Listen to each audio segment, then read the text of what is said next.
Hello, friends. How are you? How's things? It's Friday. We're getting into the weekend. We officially have the vid. Uh, Malia went and got tested. Yeah, I'm not going to get tested. I don't think there's a point. I think we both have the same thing. I mean, I guess there's a potential that I don't have the vid and that I just have like a sinus infection or something, but I'm pretty sure it's the vid, right? And this is, I think, the fourth time I've had it. Maybe even the fifth.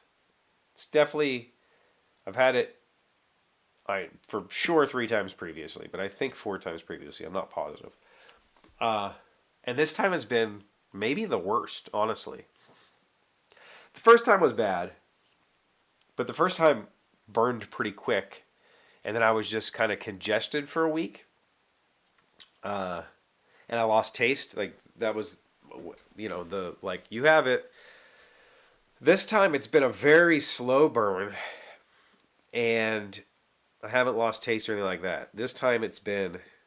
I started with what felt like it felt like I just damaged my voice box, or I.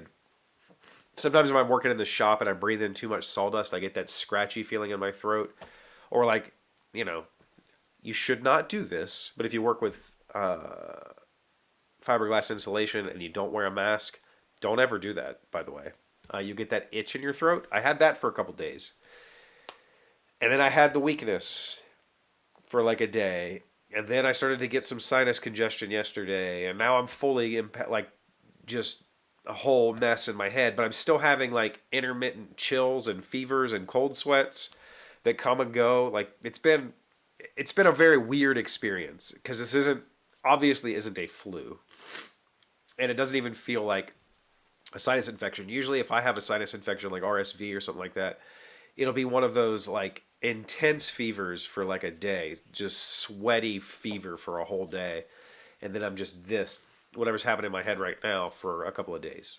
This has just been this really slow build. It's a very strange illness. Do not recommend.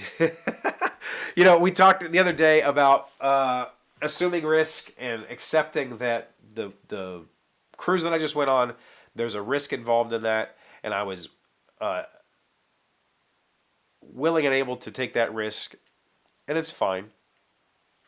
Um, do I wish that this virus wasn't a part of my world? Sure, and I wish I wouldn't have to worry about it. But if it wasn't this, whatever.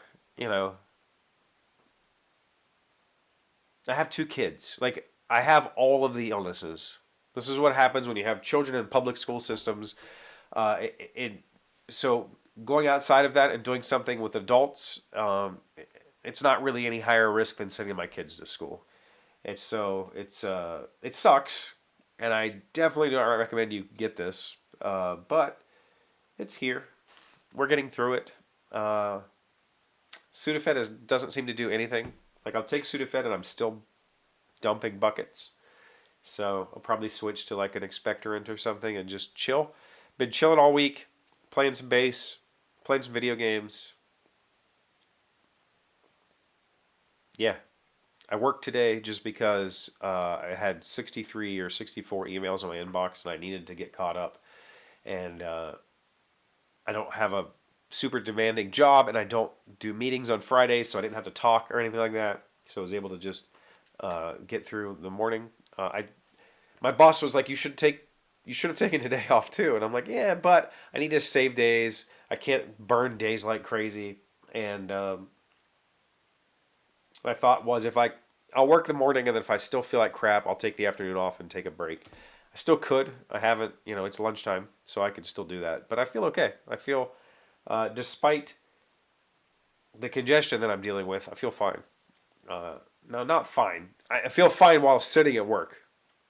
The other thing is with this, standing up every time has been this like, not really a head rush. Standing up was also almost felt like, how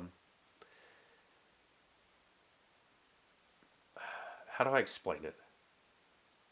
Every time I stand up, I feel like all of the energy it took all the energy in my body to stand up, and I need a second to recover. And I'm standing up a lot. I'm getting tea. I've been drinking a ton of water, a ton of tea, made myself a lunch. I have no appetite, but I'm eating just because I know I need to. So, it is what it is. It sucks, but we'll get through it. So, wherever you are, stay safe. Take the risks that are meaningful or calculated for you. And if you get this thing, good luck. It sucks. Hopefully, I'll get to enjoy my weekend. I just found out that the base course that I bought last year just got an upgrade. And there's a bunch of new modules and new videos, and I'm stupid excited to dive into that. So that's going to be my weekend. I'm going to work through all of the new content on the base course and just kind of relax a little bit. Hopefully I can get down here and do a little bit of work, but I'm very weary around power tools when I'm not feeling 100%. So I try not to do anything that I feel is unsafe. That's a risk. I'm not willing to take risks around power tools. Yeah, I like having my phalanges. So thank you for watching this video. Thank you for the well wishes from the other day. I appreciate it. Please give it a like and subscribe if you haven't. And I'll see you on Monday. Today's 1,000 plus little things happy, successful people do differently. We're talking about 16 harsh truths that make us stronger. Number 16. You will never feel 100% ready for something new. Because most great opportunities in life force us to grow beyond our comfort zone, you won't feel totally comfortable or ready for change when you're faced with it. Don't run from it. Go for it instead. I think another way to say that I've talked about in the past is if you're not feeling... if you're the smartest person in the room, you're in the wrong room. Number two, if you're feeling 100% ready, you're not challenging yourself. You're not growing. You're staying stagnant, and that might be the scariest place for me.